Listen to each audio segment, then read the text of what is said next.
Vamos começar então o nosso bate-papo sobre buracos negros e esses monstros, né, que permeiam aí a nossa imaginação já há algumas décadas, né, e já apareceram em filmes de Hollywood como Interestelar há pouco tempo, né.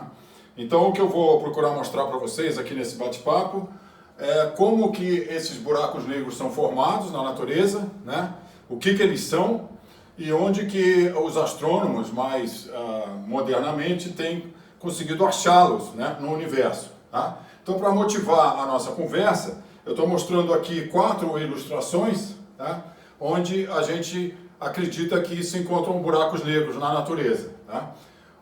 Um lugar onde eles são muito frequentes, né, são os sistemas binários de estrelas. Então, isso aqui é uma ilustração que mostra um sistema com uma estrela comum, que estaria aqui em azul, tá? E um buraco negro em torno do qual se forma um disco de matéria, que a gente chama de disco de acreção. Tá? E esse buraco negro, então, como tem um campo gravitacional muito forte, ele atrai essa matéria que aquece muito e emite quantidade de raio-x muito grandes. Tá? E em alguns casos, um jato de material. Uma outra manifestação dos buracos negros se dá através da emissão de ondas gravitacionais. Tá? Isso, a primeira observação desse tipo foi em 2015, tá? Em que 2 buracos negros de massas bastante elevadas se fundem, formando um buraco negro só, e isso se dá através de uma grande emissão de ondas gravitacionais que foi finalmente observada aqui na Terra. Tá? Um outro caso muito interessante também recente, né, nos últimos 2 anos, foi uma foto, entre aspas, de um buraco negro, tá? Que foi tirada com um conjunto de radiotelescópios, e o que a gente vê aqui é uma espécie de sombra do buraco negro, o material em torno dele, tá? Que está no centro de uma galáxia razoavelmente próxima da nossa galáxia, que é chamada de M87, tá? E essa é a primeira imagem astronômica, tá, de um buraco negro, que se acredita que existe no centro dessa galáxia.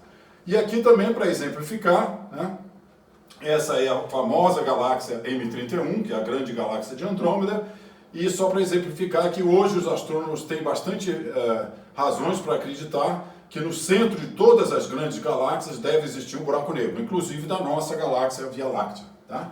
Então, como é que começou essa história? Bom, vamos voltar ao tempo de Newton, né, o famoso Isaac Newton, talvez certamente um dos maiores cientistas da história, para muitos o maior cientista da história, e diz a lenda que ele teve a ideia da gravitação quando uma maçã caiu de uma árvore, bateu na sua cabeça, né? E Newton, então, além das outras grandes contribuições que ele deu, ele unificou a física da Terra com a física do céu. Né? Até a época de Newton, acreditava-se que o que acontecia no céu, né, quando a gente vê o céu pontilhado de estrelas, ou de dia com o sol, ou de noite com a lua, acreditava-se que o que acontecia no Sol não tinha nada a ver com o que acontecia na Terra. Então Newton foi o primeiro a mostrar que a física é universal. Né? A lei que rege o movimento do Sol, da Lua e dos planetas são as mesmas leis, né, que regem o movimento dos corpos aqui na Terra. Tá? Isso foi uma grande revolução do pensamento humano. Tá? E eu não vou, obviamente, usar muitas fórmulas nesse bate-papo com vocês. Prometo que só essa daqui que eu vou elaborar um pouquinho, tá? Mas essa é a famosa fórmula da gravitação universal de Newton. Tá?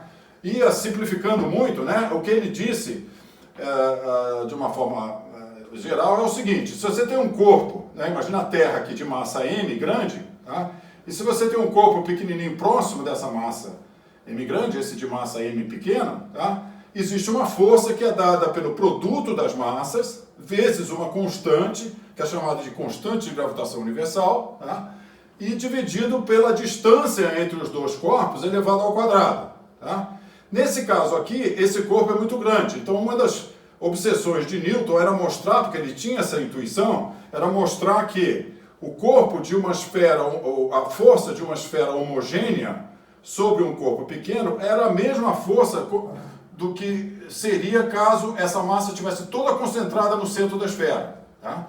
Inclusive disse que ele inventou o cálculo diferencial integral, né? Newton foi o inventor do cálculo, junto com Leibniz, para provar essa equação. Tá? Isso hoje a gente faz, né, em cursos de física ou de engenharia por integração. Tá? Então é como se toda essa massa estivesse concentrada no centro. Essa é a fórmula. Na verdade, essa força, gente, é o nosso peso. Tá? É a força que nos atrai à Terra. Tá? E o que Newton, uma coisa que pode se tirar facilmente, é isso que eu estou querendo mostrar para vocês, isso que não é difícil, né? É uma coisa fácil, é que a velocidade que essa massa M teria que ter para escapar do campo gravitacional dessa bola de massa M é dada por essa equação, tá? É chamada velocidade de escape. Tá?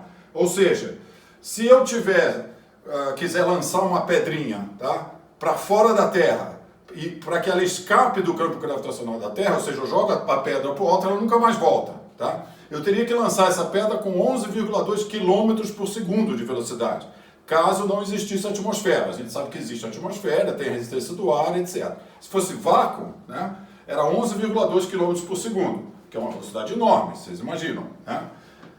Muito bem, então a primeira ideia de alguma coisa parecida com um buraco negro surgiu de John Mitchell e Pierre-Simon Laplace. Tá? A gente não sabe bem, mas mais ou menos de maneira independente. Qual foi a ideia deles? Se essa velocidade de escape for a velocidade da luz, que a gente chama de c, tá? Que na época já tinha sido medida, né, por Cavendish e outros, que é de 300 mil quilômetros por segundo, tá? Isso significa que se um avião tivesse a velocidade da luz, ele dava 7 voltas na Terra pelo Equador em 1 segundo. Tá? Então vocês podem imaginar a magnitude dessa velocidade. Tá? Se isso fosse, se a velocidade de escape de um determinado corpo fosse c, então nem mesmo a luz, não é isso? Conseguiria escapar desse corpo. Tá? Seria uma estrela escura, como eles chamaram na época. O nome não era buraco negro. Tá? E vejam, se a gente voltar para essa equação aqui, tá? Se você elevar ao quadrado aqui, você vai ficar com V ao quadrado, igual a 2gm sobre R, tá? E se você levar o R para cá e o V para cá, você obtém que o R é 2gm sobre C2, que é exatamente o que está aqui, tá? Então, 2 vezes G vezes M sobre C2, onde M é a massa desse corpo aqui, tá? É o raio que essa massa M tem que ter, essa bola de massa M, para que a velocidade de escape seja a velocidade da luz, tá certo? Vejam, para um corpo com a massa do Sol, isso é 3 km. Vejam que o Sol tem 700 mil quilômetros de raio, tá? Para um corpo com a massa da Terra, isso seria 27 metros. Imagina, a Terra toda concentrada em 27 metros, tá? Então, isso aqui foi a primeira vez que se imaginou uma estrela escura, uma estrela que nem a luz pudesse escapar dela. Tá? Essa ideia foi abandonada como uma curiosidade, né, porque eles não tinham a menor ideia de que isso pudesse de fato ocorrer na natureza, né, uma coisa tão densa quanto isso. Tá? E não existiam teorias também de evolução estelar. Né? Como a gente vai ver, na verdade o buraco negro mais comum se forma quando uma estrela de grande massa acaba o seu combustível nuclear. Na época não se tinha ideia de que a estrela era mantida, a energia das estrelas era produzida por reações nucleares. Tá? Muito bem.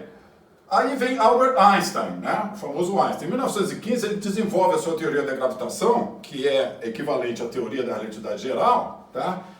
E ele muda completamente o paradigma de Newton. Não que o paradigma de Newton não funcione, ele funciona até hoje. Né? Tudo que toda a mecânica aqui do nosso cotidiano, do dia a dia, até a construção de foguetes, é baseado em física newtoniana.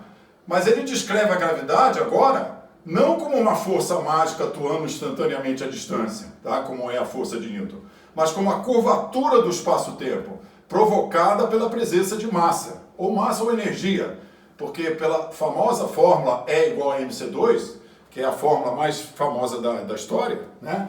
Também de Einstein, massa e energia são equivalentes, né, num certo sentido. Então, o que o Einstein fez, a grande sacada, talvez a maior sacada do cérebro humano de todos os tempos, né, é que campo gravitacional é equivalente à aceleração. E a grande sacada dele foi porque ele pensou, se um corpo em queda livre não sente a gravidade, tá? É porque ela deve ser equivalente a uma aceleração e não a alguma força física que está agindo sobre o corpo. Tá? Então ele desenvolveu essa teoria da relatividade geral, que até hoje resiste a todos os experimentos que são realizados para tentar testá-la, né? E em 1919, as observações do eclipse solar total, né, que foram feitas em Sobral, no Ceará e na Ilha do Príncipe, tornaram Einstein então uma celebridade mundial. Tá? Foi a primeira celebridade científica, né, da história, tá? Porque bateu exatamente com o resultado dele. Então, por que isso é importante para o buraco negro? Porque exatamente a partir dessa equação, que eu não vou explicar aqui, evidentemente, mas só para dizer que existe um conjunto de 10 equações que está sumarizado aqui, né? Que Einstein, então, mostrou que a presença da energia e da matéria, né, faz com que o espaço se curve. Né? Então, a curvatura do espaço-tempo é produzido pela matéria e energia, que é o momento, que é o movimento da matéria, tá? E que fez a famosa frase, né, que gerou a famosa frase de John Archibald Wheeler, que foi um dos grandes teóricos de gravitação, que diz que o espaço determina como a matéria se move, e a matéria determina, por sua vez, como o espaço se curva. Tá? E isso é basicamente o que essa equação diz. Na formulação original existia um lambda maiúsculo aqui, que é chamada constante cosmológica, que depois Einstein veio a dizer, e ficou famoso isso também, que foi o maior erro da carreira dele. Tá? Isso, de certa forma, foi resgatado na segunda metade da década de 1990, com a descoberta então, da expansão acelerada do universo. Tá? Então, hoje, essa constante, de certa forma, voltou à baila, tá? E ela é, de novo, considerada como uma possibilidade. Einstein introduziu isso aqui porque o desenvolvimento da relatividade geral foi antes do descobrimento da expansão do universo por Hubble. Tá? E, sem essa constante, não existe solução para essas equações que permite um universo estático, como se acreditava que o universo fosse, né, no começo do século XX. Tá? Muito bem. E aí, o que aconteceu? Com esse novo paradigma da gravitação, muita gente começou a estudar as consequências das equações de Einstein. E esse alemão, Karl Schwarzschild, né, fez a primeira solução, resolveu as equações de Einstein para uma esfera autogravitante. Tá? E ele fez isso, gente, lutando no fronte russo. Ele lutava pela Alemanha durante a Primeira Guerra Mundial, imaginem. Tá? E nas trincheiras, sei lá onde ele estava. Inclusive pegou uma doença contagiosa e morreu por causa disso. Tá? E ele resolveu as equações de Einstein para um sistema assim, ó, uma massa, tá, bem compacta, e ele resolveu as equações de Einstein para como o espaço-tempo se comporta nessa região próxima a essa massa M. Tá? E o resultado dele mostrou que em torno dessa massa M se forma uma reunião com um espaço-tempo altamente curvo, tá? E uma distância chamada raio de Schwarzschild, tá? da massa M, se forma uma espécie de horizonte, ou horizonte de eventos. Tá? E é chamado hoje de horizonte de um buraco negro. Na verdade, isso aqui eu estou mostrando um círculo, mas é uma esfera, né? Imagine uma esfera em torno desse ponto. Tá? E, pasmem, né? O resultado é exatamente o mesmo obtido por Mitchell e Laplace, no final do século XVIII, tá? 2gm sobre C2. Tá? Isso, inclusive, há um debate filosófico se isso é uma coincidência ou não. Na prática, você acaba resolvendo a mesma conta anterior que eu mostrei, tá?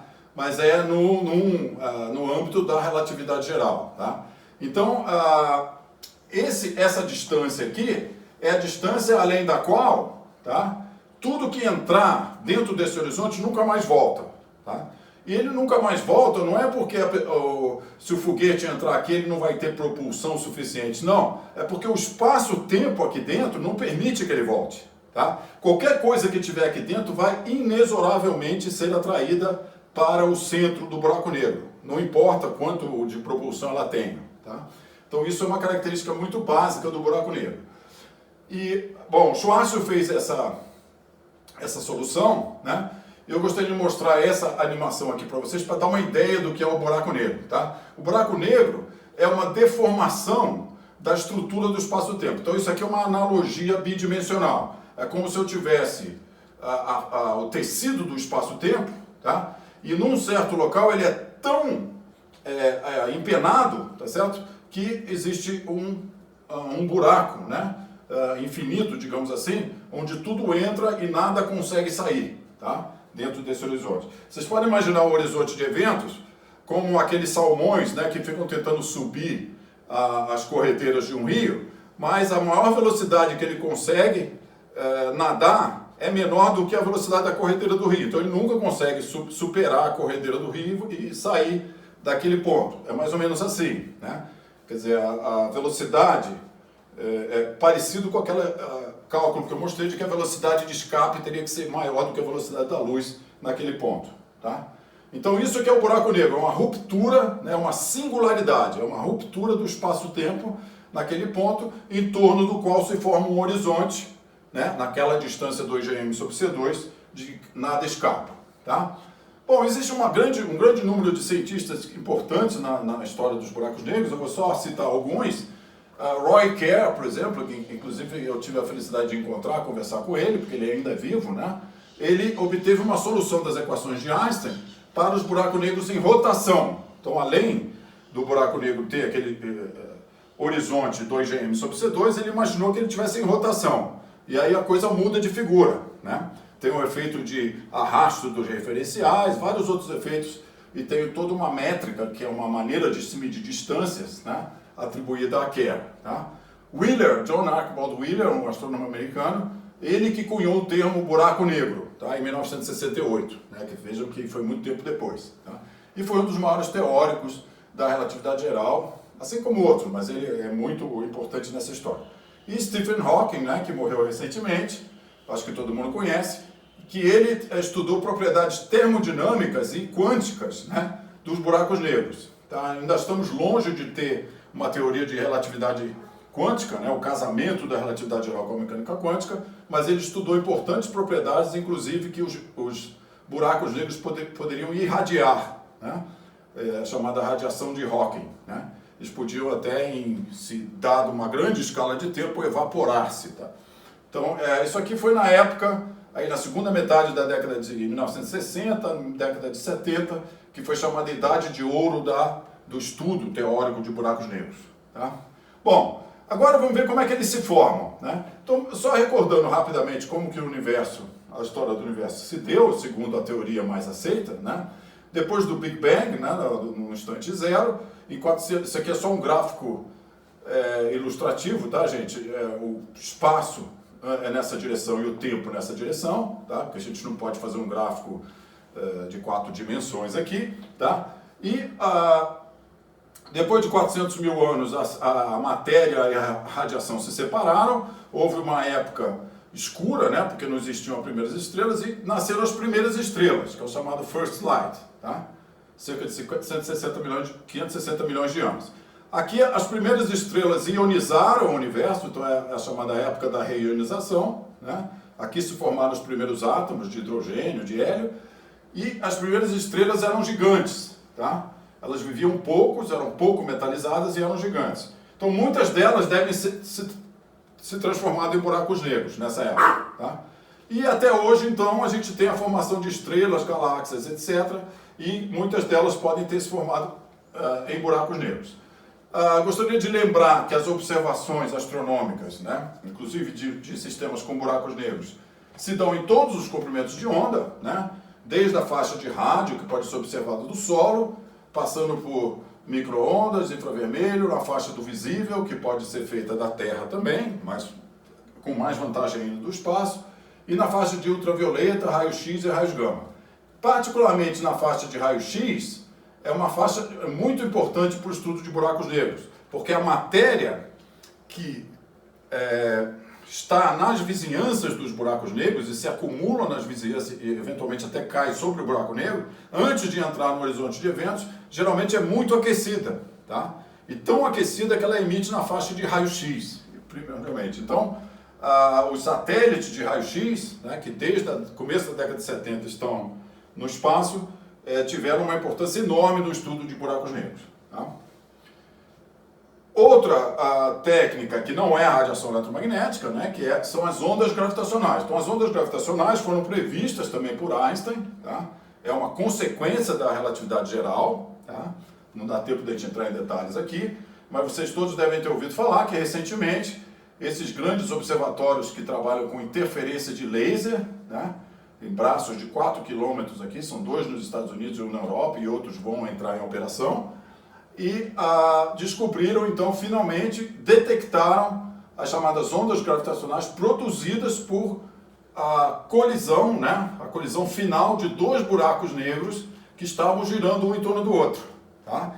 Então agora já tem cerca de 15 eventos desses detectados, né? Então são ondas que são ondas do próprio tecido do espaço-tempo, né? É uma perturbação na própria estrutura do espaço-tempo que se propaga no espaço à velocidade da luz. Tá? E aqui é só uma brincadeira do Einstein surfando, né, nas ondas gravitacionais. Tá? Então esse evento, só para lembrar rapidamente, foi no dia 15 de setembro foi no dia 14 de setembro de 2015, tá? E foi a fusão, né, a coalescência, como a gente chama, de 2 buracos negros, um com 29 e outro com 36 vezes a massa do Sol. Esse símbolo aqui é a massa do Sol. Tá? Gente, isso ocorreu a 1,3 bilhão de anos-luz de distância. Uma galáxia muito distante. Tá? Tem nada a ver com um evento na nossa galáxia. Né?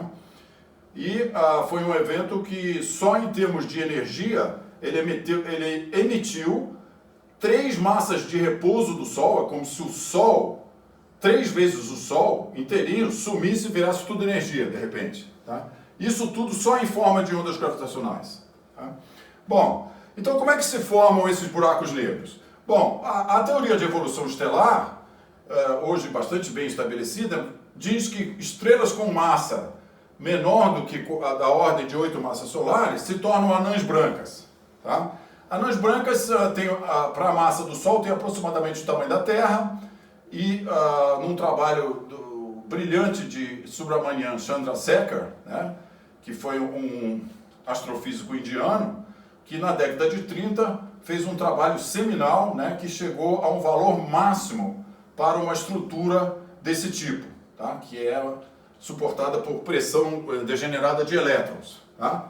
E acima desse valor, a estrutura das anãs brancas não suporta o seu próprio peso, a sua própria alta gravidade, e colapsam. Tá? Estrelas com massa maior do que isso, elas geralmente explodem e tornam-se supernovas. A explosão se chama supernova. Tá?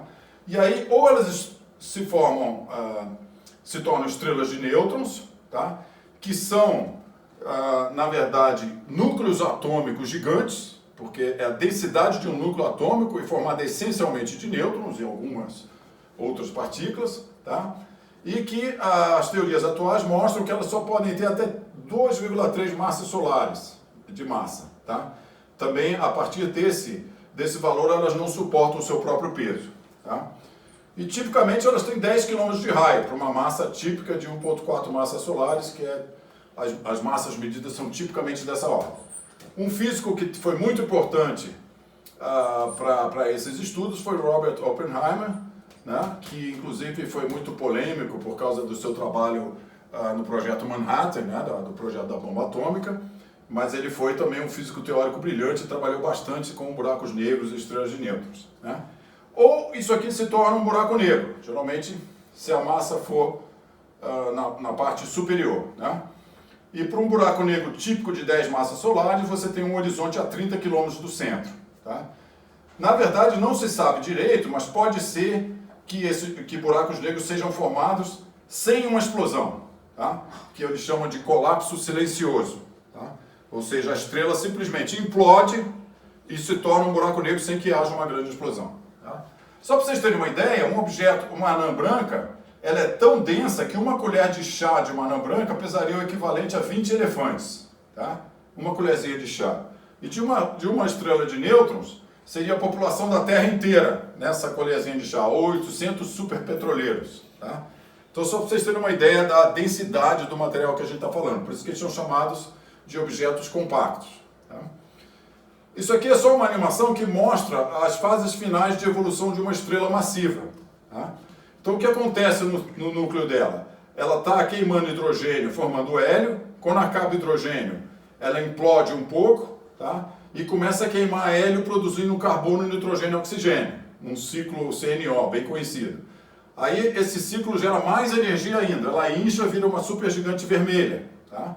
Depois, ela vai explodindo, produzindo elementos cada vez mais pesados, até produzir um núcleo de ferro. Quando produz o núcleo de ferro, ela explode, tá? Porque o núcleo de ferro não a reação é endotérmica, não é exotérmica. E aí ela vira ou uma estrela de nêutrons ou um buraco negro, tá? Nessa animação aqui foi uma estrela de nêutrons. Isso pode gerar um pulsar, que é uma estrela de nêutrons pulsante, tá? Então em todos os comprimentos de onda você vê pulsos, né? E tem mais de 3.000 pulsares catalogados em nossa galáxia, tá? Esse, por exemplo, é o belíssimo pulsar do Caranguejo, que na verdade essa supernova foi vista pelos chineses no ano 1054, em plena Idade Média, e não há nenhuma informação desse objeto na Europa, porque a Europa estava em plena Idade Média, provavelmente era a pessoa que reportasse isso seria considerada herege, né? E então esses buracos negros se formam, e como a maioria das estrelas são binárias, né, a gente sabe disso, em muitos casos essas estrelas evoluem, e as estrelas de grande massa evoluem mais rápido e se tornam um buraco negro, tá? E continua girando em torno da outra estrela. E o que acontece é que o campo gravitacional captura a matéria e forma um disco de material que gira e vai lentamente caindo sobre o buraco negro. Com isso ele aquece, tá? E emite fortes quantidades de raio-x. Então isso é observado pelos satélites de raio-x, né? Esse disco de acreção em raio-x.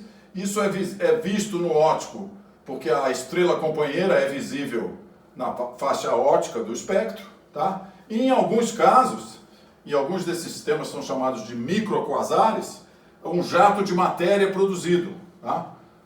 Que pode se estender até 1 ano-luz, mais ou menos, de distância. Isso é visto em rádio. Então esse objeto é visto na faixa de rádio, na faixa do visível e na faixa de raio-x, tá? O primeiro buraco negro, descoberto pelo satélite Uhuru, né, no final da década de 60, é signo X1, tá? Que significa a primeira fonte de raio-x na constelação de signos. Tá? Hoje se tem da ordem de 25, esses pontos de cor roxa, tá? São os buracos negros na nossa galáxia em sistemas binários cuja massa foi bem estabelecida, bem medida. Tá? Então esses quase certamente são buracos negros. Então a massa, isso aqui é uma escala de massa em massas solares, estão aqui entre 5 e 20 massas solares. Tá? Então aqui esses objetos. Esses outros azuis, né, azul esverdeado aqui, são os buracos negros descobertos por ondas gravitacionais. Tá? Então são os dois buracos negros que se fundiram e o buraco negro formado na fusão. Tá? Então tem 1, 2, 3, 4, 5, 6, 7, 8, 9, 10. Isso aqui tem outros objetos que ainda não foram colocados nesse gráfico. Tá? E aqui as estrelas de nêutrons também com massa bem medida, aqui sempre em torno de 1,4 massas solares. Tá? Então esses são um tipo de buraco negro. Outro tipo de buraco negro moram no centro das galáxias. Tá? Então isso aqui é uma animação que mostra como se a gente estivesse chegando perto do centro de uma galáxia. Lá no centro de uma galáxia, a gente tem um buraco negro e também um disco de acreção em torno do buraco negro. E, eventualmente, esse jato de material, parecido com o da binária. Tá? E isso aqui é uma ilustração do buraco negro com um disco de acreção deformado, mas não é que o disco esteja deformado, a gente vê ele deformado por efeito de lente gravitacional, que é a curvatura dos raios de luz pelo efeito gravitacional do buraco negro. Parecido com o que a gente viu no filme Interestelar. Né? Inclusive era uma ilustração baseada em ciência mesmo, né? Que foi relatada no filme. Tá? Então os buracos negros supermassivos eles moram no centro das galáxias. E aqui é um esquema que mostra mais ou menos como que é esse sistema, é lá no centro da galáxia. Tá? E você tem jatos de material vistos em rádio, um toroide de material, tá? E isso provê a energia dos chamados quasares, né, que foram descobertos na década de 60. Tá? E finalmente, gente, um buraco negro que foi medido a massa com bastante precisão é o que mora no centro da nossa galáxia. Tá? Então, no centro Via Láctea, né, tem um buraco negro de 4 milhões de massas solares. Como é que a gente sabe isso? Ele não é ativo, né, que nem esses que eu relatei aqui, tá? Mas foram medidas durante muitos anos as órbitas de muitas estrelas, estão elas listadas aqui, em torno de alguma coisa invisível, tá? Que só pode ser um buraco negro. E através do estudo dessas órbitas você pode medir com precisão a massa. E ocorre de ser de 4 milhões de massas solares. Tá? Então nosso universo contém dezenas de trilhões de galáxias, tá? E portanto cada uma delas deve ter um buraco negro no centro, pelo menos as galáxias de um certo tamanho. Tá? E um resultado muito importante obtido nos últimos anos foi essa imagem feita com vários radiotelescópios, muito afastados entre si, né? Quase que formando um radiotelescópio do tamanho da Terra. Tá? Então esse material aqui está brilhando em ondas de rádio, tá? E ele mostra esse material no centro, tá? Que a contribuição dele foi subtraída da imagem, mostrando exatamente o que se esperaria se tivesse um buraco negro massivo no centro. Tá? Muito parecido com aquela imagem do filme Interestelar, inclusive. Tá? Então isso aqui foi uma evidência espetacular, tá? De uma coisa que já se suspeitava, de que existia um buraco negro massivo no centro da galáxia de M87, que fica a 53 milhões de anos-luz da Terra, né? Muito conhecida essa galáxia, inclusive estudada em rádio, porque tem esses jatos, né, visíveis aqui. E foi a primeira imagem de um buraco negro que mostra essa sombra e bate exatamente com o valor estimado antes de 6,5 bilhões de massas solares. Tá? E finalmente a última manifestação importante dos buracos negros são os chamados bursts de raios gama. Tá? São as maiores explosões do universo, emitem em alguns segundos toda a energia que o Sol vai emitir nos seus 10 bilhões de anos de existência, já viveu 5, vai viver mais 5, tá? E são resultantes de colapsos de estrelas muito massivas, acima de 25 massas solares. Então, basicamente, são brilhos, né, em raios gama, em algum ponto, isso aqui é um mapa do céu em coordenadas galácticas, e se você tiver um pequeno detetor, você vê, de repente, um grande pico, né, de contagens, tá? Referindo-se a esse evento em raios gama. E acredita-se que isso seja um evento cataclísmico, né, do final da vida de uma estrela de grande massa que forme um buraco negro. Tá? Então as evidências são muito grandes de que isso de fato forma um buraco negro. Então esses buracos negros são se manifestam de várias formas, né? Eu mostrei aqui ou no sistema binário galáctico, né, emitindo raio-x, raios gama, rádio e no óptico, né, a estrela no caso, ou no núcleo ativo de uma galáxia, tá? Todos eles podem emitir raios, podem ter esses jatos, né, de material, ou numa estrela massiva que colapsa, chamado colapsar, emitindo um burst, né, uma explosão de raios gama. Tá? Então, era isso que eu tinha para falar, né, sobre os buracos negros. Eu vou deixar só uma slide final com um resumo, né, aqui de tudo que eu falei. Tá? Obrigado pela atenção de vocês.